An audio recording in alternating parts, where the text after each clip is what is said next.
quero discutir com você essa notícia da semana que tem sido, né, essa escalada nessa marcha golpista por parte de Bolsonaro. A gente tem essa notícia de agora há pouco, publicada inclusive pela Mônica Bergamo na Folha de São Paulo, de que entidades entraram com uma ação ali na PGR contra Bolsonaro por ameaças ao Estado Democrático de Direito. Augusto Aras está sendo bastante cobrado, né? Eu vi uma notícia, inclusive, de que ele estaria em férias, então ele não tem como se pronunciar agora e a gente fica nesse aguardo de que o Procurador-Geral da República volte de férias e se manifeste sobre um possível golpe que a gente pode sofrer aqui no nosso país, né? Enfim, qual a sua avaliação sobre o momento, sobre Augusto Aras dentro desse processo todo? O Augusto Aras na PGR ficou o tempo inteiro em férias, né? Ele não saiu de férias. Vai ser estranho quando ele for trabalhar, quando ele cumprir a função constitucional dele. É uma pena, inclusive, que o Senado teria condições de... O Senado é que aceita a nomeação do procurador, né? Mas o Senado também tem poderes constitucionais para analisar a conduta do procurador, se o Procurador-Geral da República está cumprindo o papel dele. Era bom que o Senado também se manifestasse com a postura do Augusto Aras, que é isso, ele está eternamente em férias nas suas funções constitucionais, não cumpre, né? É um engavetador e um bajulador geral da República. Quem está no lugar dele agora é a Lindora nesse período de férias formais, né? Do Augusto Aras. Na parte da PGR é difícil esperar alguma coisa. Importante essa mobilização de 40 entidades da sociedade civil, né? Pedindo para apurar essa questão da escalada de violência e da escalada de discurso golpista, né? Nós estamos vivendo os dois, né? Nós temos uma escalada da violência, que pode, inclusive, ser um mote que justifique alguma atitude golpista, tipo adiamento de eleições, né? Ou tipo, novamente, discutir o tal do semipresidencialismo, coisas desse tipo, né? Então, você tem essa escalada de violência, né? É uma soma, não é um caso, já são vários casos, né? E você tem o recrudescimento do discurso golpista, né? O Bolsonaro está tomando duas atitudes, me parece, Thalita, é bom a gente acompanhar, né? Ele está atuando em duas frentes. Ele está procurando tentar resolver o baque na parte econômica, seja com essa PEC do desespero eleitoral, né? Seja com a questão dos combustíveis. Ele percebeu o seguinte, só o discurso de moral, de religião, de comunismo, isso não estava resultando em nada, né? Eu preciso enfrentar o problema, que é o que as pesquisas todas apontam, que o Centrão sempre alertava: cuida da parte econômica, é aí que vai te afundar. Então, uma linha de ação dele é nesse terreno da economia, né? De um demagogo, um cara que sempre detestou programas sociais, um cara que destruiu todos os programas sociais, né? Você pega Minha Casa Minha Vida, Cisterna, tudo que tinha de programas sociais, Pronaf, tudo ele foi destruindo. Então ele agora pinta com o Auxílio Brasil, mas destruiu todo o restante. Saiu um editorial essa semana da Folha de São Paulo falando, é um contrassenso. Ele fala em políticas sociais, mas destruiu tudo, né? Desmontou tudo, né? Mas é a demagogia, o que aparece. Então ele tenta enfrentar a disputa no terreno econômico, onde ele estava afundando, né? Vamos ver qual é o impacto disso. Ainda não dá para dizer. As pesquisas, essa pesquisa do Datapoder, até por ser uma pesquisa por telefone, por internet, ela é muito mais imprecisa e ainda não dá para dizer qual é o impacto exatamente da PEC do desespero, porque ela começa a funcionar o mês que vem. É o mês que vem que começa a sair o Auxílio Brasil, né? Que amplia o número de beneficiados, né? Então, vamos ver, né? Essa é uma frente de atuação dele. Nessa frente, inclusive, ele está mudando a estratégia de comunicação. É bom ficar antenado. Não é que ele não esteja fazendo esse discurso dos valores, né? Não é que ele não esteja distribuindo fake news sobre PCC e Celso Daniel, né? Ele continua, a baixaria continua, mas ele passou a dar muito mais peso para as realizações do governo na área social, né? Então, ele mudou a estratégia de comunicação dele, né? Então, ficar atento. O outro fronte que ele está é nesse fronte de continuar criando o clima de terror para as eleições, né? Esse negócio dos embaixadores, Legione tem mais condições de opinar sobre isso, qual o impacto? O impacto na imprensa internacional está impressionante ontem e hoje, né? mas aí o Legione fala melhor, né? Foi um anúncio para o mundo, para o planeta, para o cosmos, de que ele pretende dar um golpe. Foi o que ele anunciou. Ele desqualificou 3 ministros do Supremo, desqualificou o sistema eleitoral, cercado de generais, 3 generais com ele, 4 generais com ele, cercado de generais, né? Falando do meu exército, as minhas forças armadas. Ou seja, ele anunciou ao mundo o seguinte: ele não confia no sistema eleitoral. Esse sistema eleitoral em que ele foi eleito várias vezes, que os filhotes dele foram eleitos várias vezes. Ele não confia nesse sistema eleitoral. Esse sistema eleitoral, que é motivo de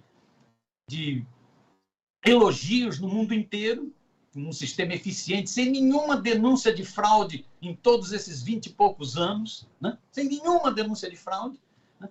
Ele fala que não confia, e então ele prepara novamente, ele volta com o discurso golpista. Então ele está atuando em 2 frentes. Uma frente no econômico, mexendo inclusive na parte de estratégia comunicacional dele, e outra frente, que é essa das ameaças golpistas, da escalada golpista. Nessa hora, esse pedido de mais de 40 entidades à PGR, ao Augusto Aras, porque ele está sempre em férias, mas esse pedido à PGR para que se manifeste, né, é importantíssimo, porque nós estamos correndo um sério risco. Era fundamental que mais entidades se pronunciassem com mais força, né?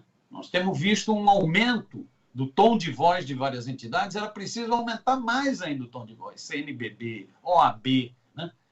Vê inclusive atos conjuntos, né? Vê todos os partidos que discordam dessa escalada golpista, né?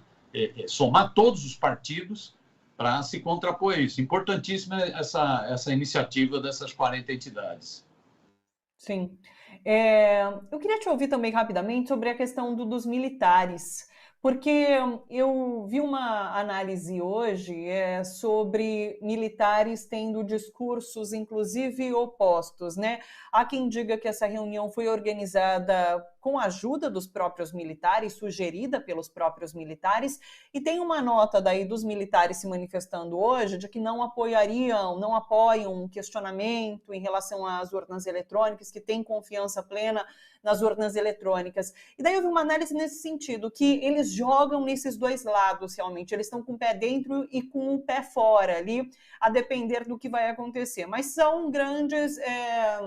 andam junto com o Bolsonaro, né? Inclusive, essa análise que eu li diz o seguinte, que não há uma ala não golpista de militares no governo. Quem é militar e não concorda com o que é o governo do Bolsonaro, não está ali no governo, não está fazendo o seu trabalho ali direitinho, afastado do que é essa cúpula de militares dentro do governo. Porque ali todo mundo está do lado de Bolsonaro, mas fica fazendo esse jogo duplo, né? Como que você vê essa presença dos militares? Você concorda que há um apoio completo dos militares ao que tem sido esse questionamento por parte de Bolsonaro?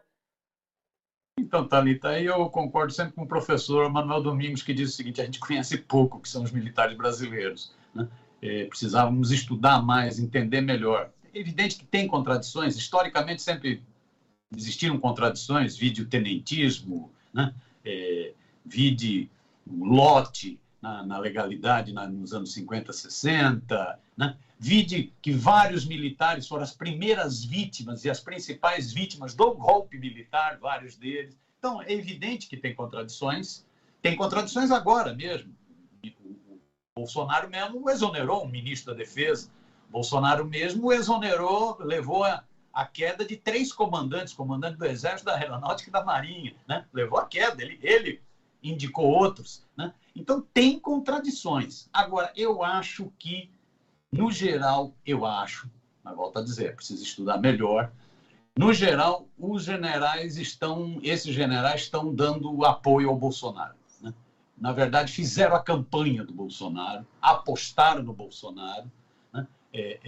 Mesmo achando que ele é um capitão muito babaca, mesmo achando que ele é um capitão terrorista, né, que atentou quando era do Exército, planejou um atentado terrorista, mesmo o Geisel dizendo que ele era um péssimo militar. Apesar de tudo isso, os generais ressentidos, os generais que não aceitaram anistia, generais que não aceitaram a Comissão da Verdade, esses generais ressentidos e que são extremamente ambiciosos, gostam muito de grana, e que o espírito patriótico foi para as cucuia há muito tempo, até porque o grosso de contratos são contratos com empresas de defesa dos Estados Unidos, né? São muitos esquemas com os Estados Unidos. Então, o espírito patriótico foi para a cucuia há muito tempo atrás.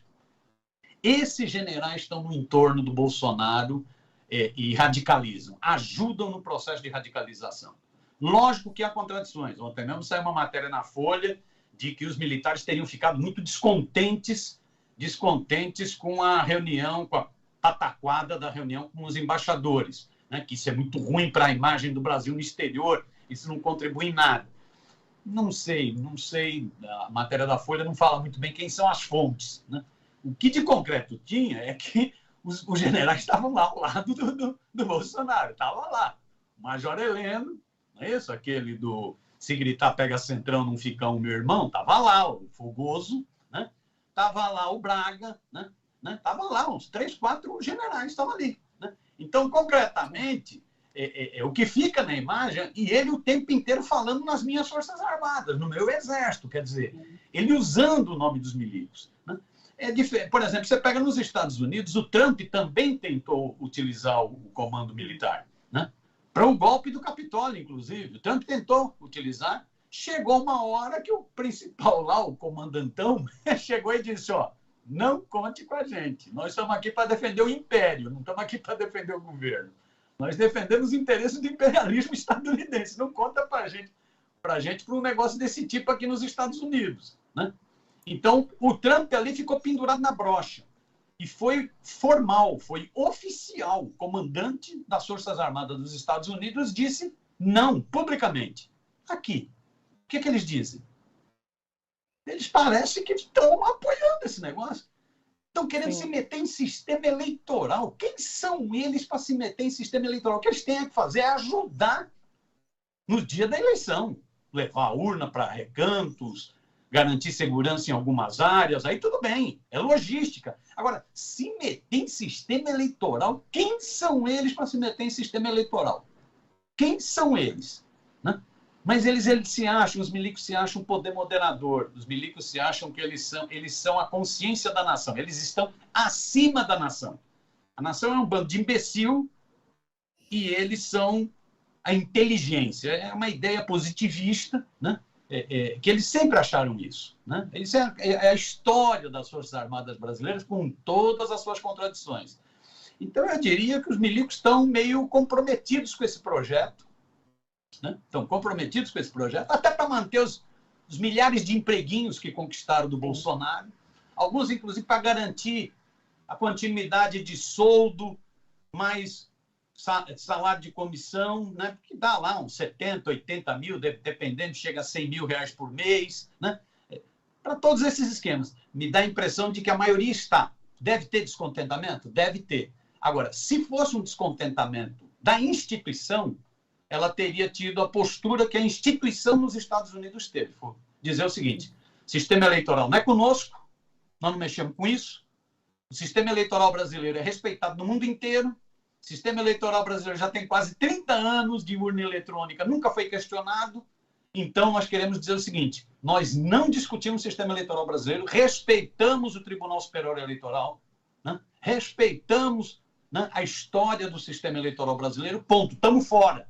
Se as Forças Armadas fizessem isso, aí eu falaria, não. Eu falaria como essa matéria da Folha, não, eles não apoiam. Não sei se não apoiam.